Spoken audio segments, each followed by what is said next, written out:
जैसे जैसे आप उस रहस्योद्घाटन में बढ़ते जाते हैं, जिसे हम कहते हैं कि सुसमाचार किससे बात कर रहे हैं, यह समझना कि अंत के दिनों में सब कुछ केवल मत्ती के सुसमाचार के बारे में नहीं है, बल्कि मत्ती, मरकुस और लूका, अंत में लूका, फिर मरकुस, फिर मत्ती के रूप में सामने आते हैं कि जो पहला है वह आखिरी होगा और जो आखिरी है वह पहला होगा।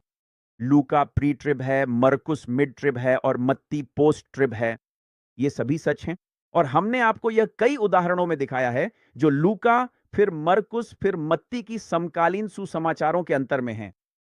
उनकी सभी कहानियों के अंतर हर बार भविष्यवाणी को प्रकट करते हैं। और यहां एक और उदाहरण है। क्या आप जानते हैं कि लूका की सुसमाचार में कहीं भी कोई दोषारोपण नहीं है, लेकिन आप इसे मरकुस और मत्ती में पाते हैं? मैं आपको कुछ उदाहरण देता हूं।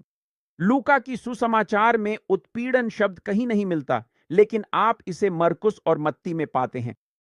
क्या आप जानते हैं कि कष्ट शब्द लूका की सुसमाचार में कहीं नहीं मिलता? ऐसा इसलिए है क्योंकि दुल्हन को कोई भी कष्ट सहना नहीं पड़ेगा। लेकिन मरकुस और मत्ती दोनों में ही कष्ट शब्द और उसका ग्रीक शब्द न केवल उनकी पूरी सुसमाचार में, बल्कि विशेष रूप से मरकुस के प्रवचन अध्याय 13 में मिलता है, जो 7 वर्षों की मुहरों का प्रतिनिधित्व करता है, और मत्ती अध्याय 24 में जो 7 वर्षों की तुरहियों का प्रतिनिधित्व करता है। दोनों में कष्ट शब्द एक से अधिक बार उपयोग हुआ है।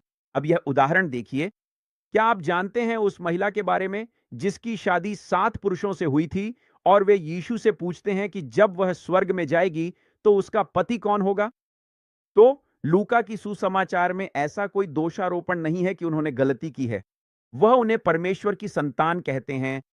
लेकिन मरकुस की सुसमाचार में वह कहते हैं, क्या तुम गलती नहीं कर रहे हो क्योंकि तुम शास्त्रों को नहीं जानते? मरकुस में वह कहते हैं, मत्ती में वह कहते हैं, तुम गलती कर रहे हो क्योंकि तुम शास्त्रों को नहीं जानते। फिर से मरकुस में दोषारोपण है और मत्ती में भी दोषारोपण है, लेकिन लूका की सुसमाचार में कहीं नहीं मिलता। यह उसी तरह है जैसे यीशु को क्रूस पर चढ़ाए जाने से पहले जो वस्त्र पहनाया गया था। लूका में वह एक शानदार सफेद सुंदर वस्त्र था जो एक दुल्हन के गाउन जैसा था, लेकिन मरकुस में वह बैंगनी रंग का था और मत्ती में वह लाल रंग का था। ये दोनों रंग क्लेश के रंग हैं। जैसे वह स्त्री जो पशु पर सवार है। पूर्व क्लेश प्री ट्रिब के लिए कोई उत्पीड़न नहीं है, इसलिए लूका में ऐसा कुछ नहीं मिलता।